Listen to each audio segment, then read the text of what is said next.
So I'm 2 weeks out now for the Hong Kong 100. Really looking forward to that. I saw the lineup the other day. Some real pros coming to that, so it's going to be a really fast race. I'm actually going to do a training video leading up to the Hong Kong 100 now. I'll show you the kind of training that I've been doing.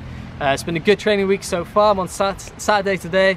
Just hit 170k and nearly 5,000 meters of climbing. So it's big weeks leading up to Hong Kong 100. Feeling good about my training, and I'd like to share that with you guys and hopefully inspire you to have some great training weeks ahead.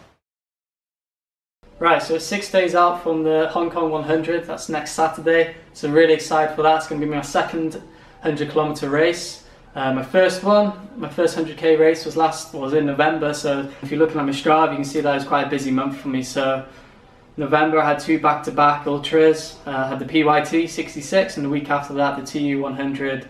But yeah, really obviously what we're talking about in this video is my training now leading up to this 100k now. So the race is on January the 14th, so since then you can see I've had a few weeks of training to get into gear for that. It's not just, you know, a concise and completely focused running plan. You know, if I go up here and switch it to cycling, you can see that I do quite a fair amount of cycling as well. So some weeks here, you know, it's nearly 200k. It's not a lot of kilometers, not a lot of distance, but you know, nearly 4,000 meters of climbing. So cycling is obviously something that I do a lot within my training. It's a really great way for me to recover if I've had a hard race. Perhaps I've got a few niggles, a few aches and pains that aren't quite shifting. I really enjoy getting on the bike for a week or a few days here and there. Obviously, it lets you maintain that aerobic, that cardio fitness. I mean, you can do sprints, you can do efforts on the bike as well. So it's a really great way to build up the strength, and I think it really complements, especially when you're looking to do these hard mountain races. Especially with a lot of cycling I do, as you can see, it's just all mountainous, you know, a bit of a flat ride there, but generally like 1,000 meter gain, 600, 1,000 meters, so I do quite a lot of climbing. So cycling, as you see, is a great tool that I use in my training there. But let's get back to the running. After the TU 100, didn't do an awful lot of running. I actually found that I recovered really quickly from that. I was really surprised. I usually find when I do a longer race or, you know, a fast marathon, especially when it's my first few times doing them, I always find that it takes me a bit longer to recover. But more out of caution really. I knew that I've got some hard months ahead, so I took the week pretty much off running. I ran on a Tuesday, I was doing a bit of coaching there, and then again on the Saturday just to see how it felt. I ran up Pilgrim's Trail there, by the looks of it, 642 meters a gain in one run. Yeah, but as you can see, most of that week was just all cycling, letting my legs recover, let my body recover. It's really important, especially after an ultra, and especially if it's your first at a longer distance. I think it's really important to allow yourself to have some time to find a rebalance again. Obviously things like your adrenals get quite drained in an ultra race, your hormone levels can be a bit out of whack, so that's what I'm thinking about more. So even if the legs are feeling good, the body's feeling good and fresh and recovered, I quite happily just jump on the bike for a week. You won't lose much fitness, and obviously it allows your body to kind of find some more balance again, which is really important. But the week following that, you can see that I just stepped straight back into a pretty decent training block here. So starting off a bit flat just to wake the legs back up, but then you can see that I do here, you know, here was a good day for me now, so nearly 38k on the Tuesday there. So you can see that not a lot of fitness was lost. I was feeling nice and strong, and this is actually a lot of running commuting, so running back and forth to work. I do have a normal job as well. I do a lot of the coaching, but I do teach kids as well. I'm a science teacher. Yeah, so this is running commuting with a backpack, so you can see the pace isn't too hot, so 4:23 per kilometer. Maybe it's a bit fast on the way home, yeah, 4:14, but it's just a great way to build up some good mileage. Obviously with the backpack as well, it's really good, kind of complements the ultra training as well, because you've got a bit of weight on you, you know, as if you're carrying a race pack as well in the race. So good week there. Again, just some nice solid days, and then obviously making focus for the week again with a good long run in the mountains. So the trails here really beautiful this time of year now. It's starting to cool down a bit, and you can see a 36 kilometer trail run, nearly 5 hours of moving time, so it's quite a lengthy run, and 2,000 meters of gain. So the trails here aren't too fast, so you can see my average pace isn't storming 7:57, but we've got some really quite steep mountains here, some steep trails, and a lot of it can be overgrown, and it is quite technical as well. So it's great challenging terrain, especially when you train for these long races. You can see here going from 350 meters of elevation and right up to, that's 1,000 meters of gain there. Again up higher again, up to 1,400 meters and up to 1,600 meters. So you can see you've got some pretty awesome mountains here. This is up to Doi Pui.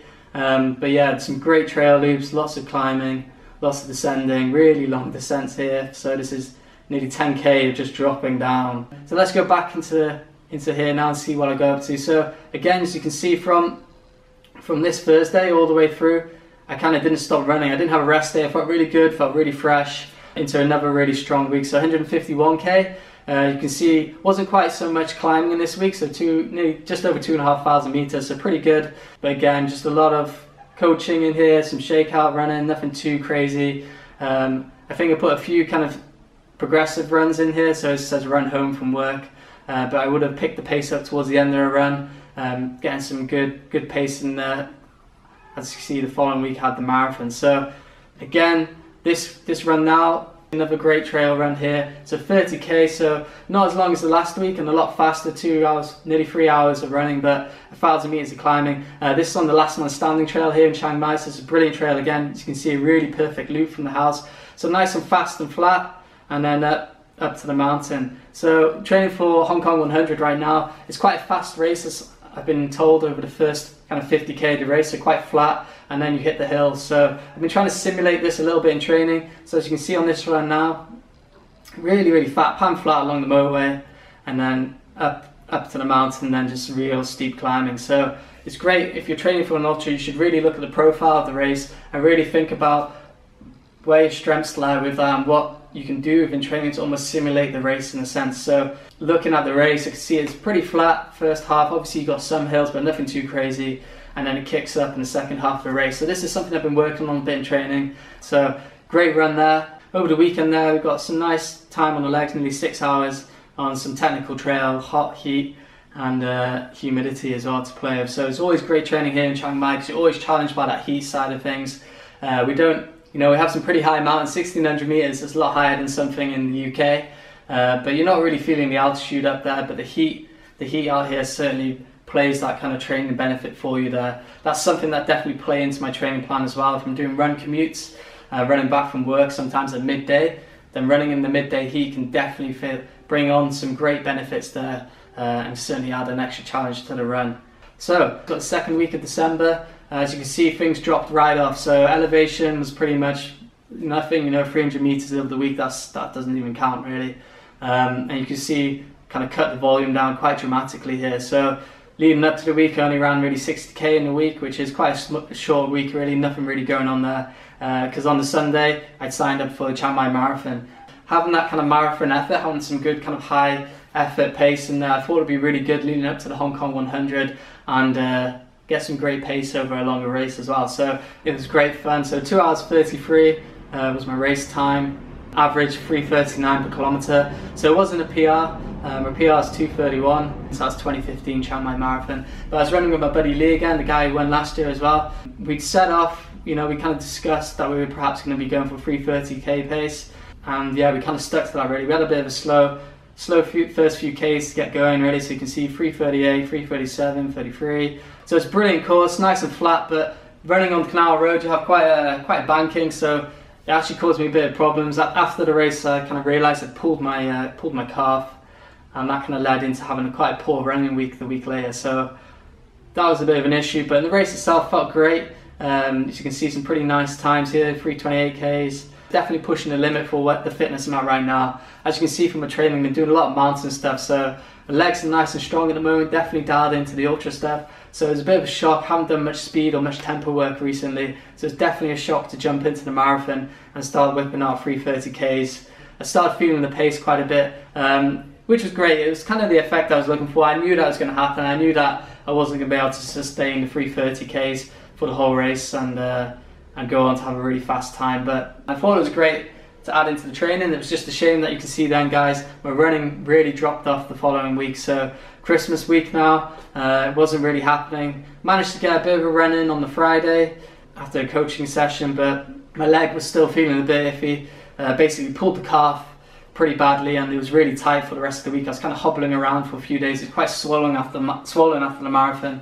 I've never really felt that before. So that week kind of lost it, but you can see from earlier that the riding that week was really good. So even though the running was really poor, I managed to get some great riding in over the week and kept everything feeling good and strong. So last week again, really strong running week. This is probably one of my best running weeks I've had in a long time. So 15.5 hours, nearly 5,000 meters of climbing. You can see some really great consistency. So over the week you see 32k, 25k. So obviously these are a lot of double runs here, but a great long run on the weekend again. So 4 hours 20. So it wasn't my longest run, but I did amp the pace up. It felt really good this week, really good, really on top of the training. Felt like recovery was going really well. I also helped out some time off work at this point, so obviously that's always going to help, and you've got that extra time to play with. And you can see that my overall split, some nice pace going on here and there on the mountain. So really great week there. I'd love to be able to have a training week like this every week, but working full time, doing a lot of the coaching, as you can see, it really impacted me this week. So this week the training dropped down again, but obviously this is when I'm starting to think about tapering down for the race now. So purposefully I took 3 days off in the middle. Would have liked to have got maybe some easy runs in there, but it's really important I find for myself, I know, leading up to a taper for a race, I don't like to have too many days off the week of the race. I've always preferred to be running a lot more. So that's what I've kind of been aiming for, but it is important to take some extra days, some real easy days as well, to allow your body to reset the systems, as I said before, to feel good and fresh for the race. So Monday, Tuesday, Wednesday, Thursday, Friday this week, I'll probably end up going for some nice easy runs, try and keep it consecutive. It'd be great in Hong Kong as well to go for a few runs leading up to the race, obviously get a feel for the place and a handle on the weather and the temperature there. But yeah, next Saturday, so a week from now, I'll be doing Hong Kong 100. Really looking forward to it. Had some good solid training, quite happy with the training. It's not incredible, it's not the best, it's not the most consistent, but considering everything that's been going on, some great races, I feel really good about how the direction my training's been going recently. And it's definitely something now, leading into this new year now, into 2017, we're definitely working on trying to build up to keep consecutive 100-mile weeks, some good climbing in there. But again, I've got Hong Kong 100 now, the North Face Thailand in February, and Transland Tower in March. So I've got 3 100k races, January, February, March, and probably a few marathons, some 50ks in there as well. So it's going to be quite a few busy months of racing, but hoping to still keep some good training consistency then, hoping to bounce back quite nicely from these races. But yeah guys, if you've got any question about my training, anything you're interested in, anything that maybe I haven't covered here, or if you just want to check out my training, make sure you go to Strava, find me on there, quite easy to find, Harry Runs. Click the like button if you like this video, if you want to see more like this. Maybe I can go into more in depth on particular runs and training sessions perhaps, if you like those kind of videos as well.